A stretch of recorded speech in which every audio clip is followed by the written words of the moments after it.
Shalom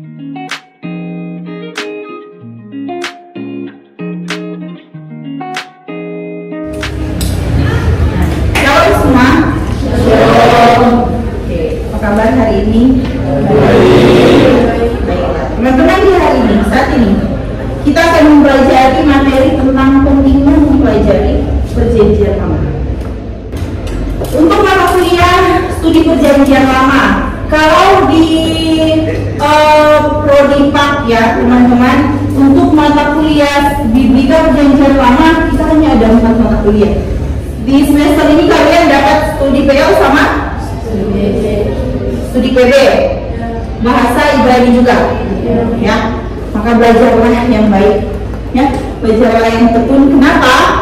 Karena bahasa Ibrani studi PO akan Anda gunakan untuk masuk dalam mata kuliah hermeneutik dan teologi, ya, yang akan Anda pelajari di semester berikutnya. Oke, mari kita lihat teman-teman ya. Untuk perjanjian lama sendiri terbagi dalam 4 bagian. Taurat, ada yang pernah dengar nggak? Ya. Kata ini Pentateuch. Belum pernah? Ada yang sudah pernah? Belum pernah dapat di SMA ya. Tapi kalau Taurat tahu. Oke. Apa saja nih kitabnya? Mana baru sekolah minggu? Biasanya disebut apa? 5 kitab? Selain 5 kitab Taurat, apa lagi sebutan untuk anak sekolah minggu? 5 kitab Musa, ya. Baru ada kitab-kitab sejarah, kitab-kitab syair, dan nanti ada kitab-kitab nabi. Oke, pertanyaannya teman-teman, tujuan Anda mengambil program studi agama, program studi pendidikan agama Kristen, ya? Anda mau jadi apa?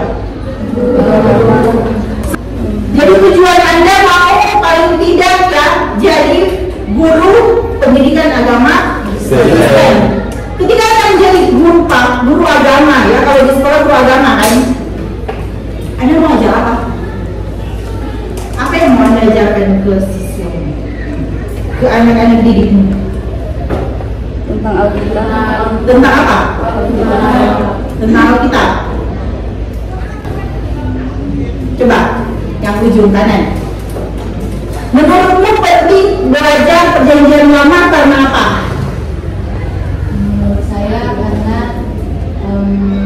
kita harus mengetahui dulu bagaimana asal mulanya Tuhan menciptakan manusia serta hewan dan tumbuhan. Yang pakai baju biru?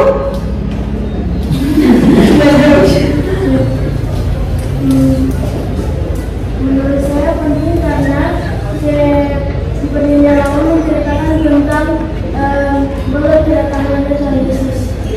Nubuatannya ya. Oke, terima kasih. Nah, mari kita lihat mengapa kita penting untuk belajar perjanjian lama, ya. Yang pertama, perjanjian lama merupakan Alkitab Yesus Kristus. Katanya Yesus mengenal sejarah perjanjian lama. Coba buka Yohanes 3 ayat 14. Dan sama seperti Musa meninggikan ular di padang gurun, demikian juga anak manusia harus ditinggikan. Ada penjelasan tentang perjanjian lamanya di situ? Ada Apa? Tentang Musa, ya. Nah, yang kedua, Yesus mendasarkan pengajarannya pada perjanjian lama. Coba cari ayat. Ada tertulis ketika Yesus berkata dan dimulai dengan ada tertulis. Itu biasanya Yesus mengambil dari perjanjian lama, ya. Yang ketiga, Yesus menggunakan perjanjian lama untuk menentang iblis atau mengalahkan pencobaan. Itu di mana? Nah, di saat Yesus berpuasa, ya. Selanjutnya Yesus menyatakan bahwa membuat perjanjian perjanjian lama digenapi dalam dirinya. Ya, coba buka Yohanes 15 ayat 25. Tapi firman yang tertulis harus digenapi, berilah manusia berbalas. Selanjutnya, mengapa penting? Karena perjanjian lama sering dikutip oleh penulis perjanjian baru. Ya, berarti para penulis perjanjian baru mengenal, mengetahui dan menggunakan Alkitab perjanjian lama. Teman-teman lihat, ada kurang lebih 2.650 kutipan perjanjian lama di perjanjian baru. Selanjutnya, perjanjian lama merupakan dasar untuk memahami perjanjian baru. Nah, kenapa? Dari segi bahasa, sejarah, teologi. Mem kasih satu contoh. Ketika teman-teman mendengar kalimat Eloi, Eloi, lama sabachthani, itu ada di mana? Perjanjian baru, perkataannya siapa?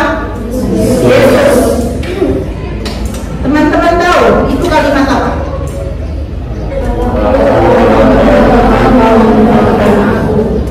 Ya, itu termasuk dalam kalimatnya apa? Kenapa Yesus harus mengatakan Allahku, Allahku, mengapa engkau meninggalkan aku? Kalian mungkin sudah pernah mendengar ini adalah perkataan Yesus sebagai dalam sisi kemanusiaannya dia. Sudah pernah mendengar hal itu? Ya, seringkali ya. Tapi tahukah Anda kalau yang bilang ini Yesus mengutip satu sidur. Sidur adalah pujian yang digunakan oleh bangsa Israel untuk mengingat ajaran-ajaran. Ya, jadi ajaran-ajaran dimasukkan ke dalam sidur pujian agar lebih mudah diingat. Sama dengan anak sekolah minggu kan? Mana guru sekolah minggu tadi bukan ya? Kalau anak sekolah minggu kenapa diajarkan lagu-lagu pujian? Sampai sekarang ada yang hafal lagu anak sekolah minggu dengar-dengaran. Itu sudah dari tahun berapa tuh lagunya, tapi sampai sekarang memang masih ingat. Kenapa? Melalui lagu firman itu diberikan, ya. Firman itu ditanamkan kepada anak. Ya. Sudah dapat ayatnya? Coba Anda lihat di situ ada tanda bintangnya. Kalau di Alkitab, Anda lihat di situ ada bahan rujukan. Lihat di paling bawahnya. Di Alkitab cetak, lihat di bawah ada rujukannya. Kalau lebih gampang di Alkitab elektronik ada tanda bintang. Coba Anda lihat tanda bintangnya. Anda akan diantar kemana?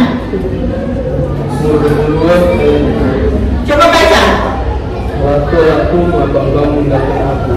Anda lihat ayat pertamanya. Benar beriman? Benar Yesus mengutip perjanjian lama? Benar. Coba lihat ayat pertamanya.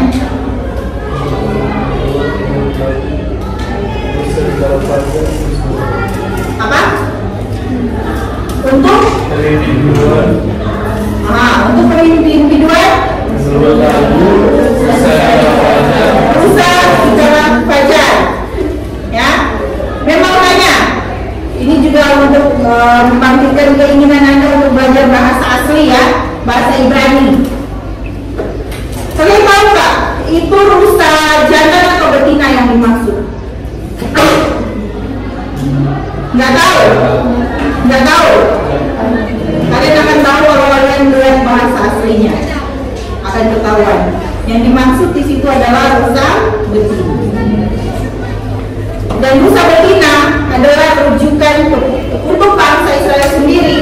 Untuk rusa betina dalam ayat itu dirujuk kepada Ratu Esther.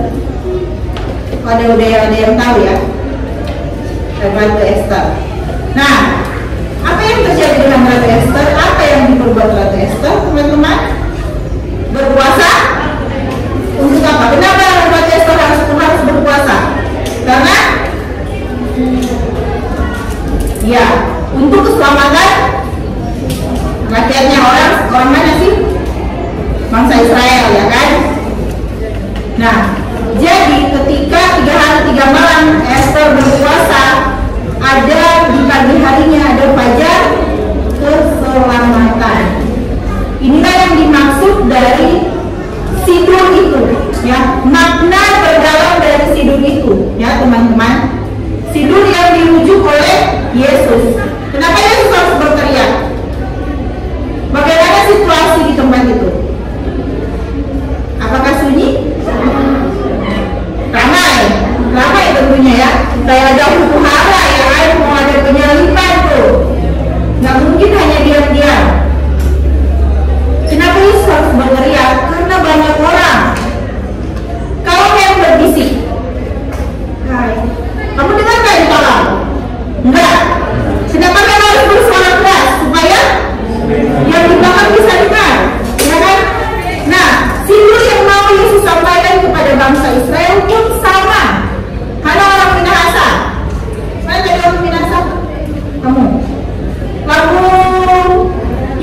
teman-teman?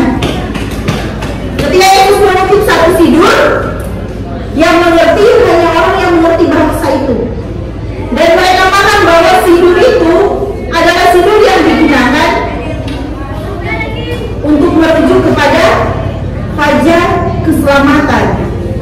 Sehingga makna terdalam yang mau disampaikan dari kalimat itu adalah cobalah Anda bersabar 3 hari 3 malam, setelahnya adalah pagi keselamatan, ada fajar keselamatan. Benar Pak? Dapat maknanya. Dan yang terakhir, baik perjanjian lama maupun perjanjian baru adalah firman Allah. Ya kan? Allah berbicara, Allah berfirman baik melalui perjanjian lama tapi juga melalui perjanjian baru. Baik untuk menyatakan kasihnya maupun menyampaikan kehendaknya untuk manusia. Oke, sampai di sini. Apakah kalian paham mengapa kita penting belajar perjanjian lama? Paham ya? Kalau tadi ada hanya supaya bisa belajar tentang nabi-nabi atau ini, coba kamu setelah mendengar penjelasan ini, sekarang di mindsetmu, kenapa kamu perlu belajar perjanjian lama?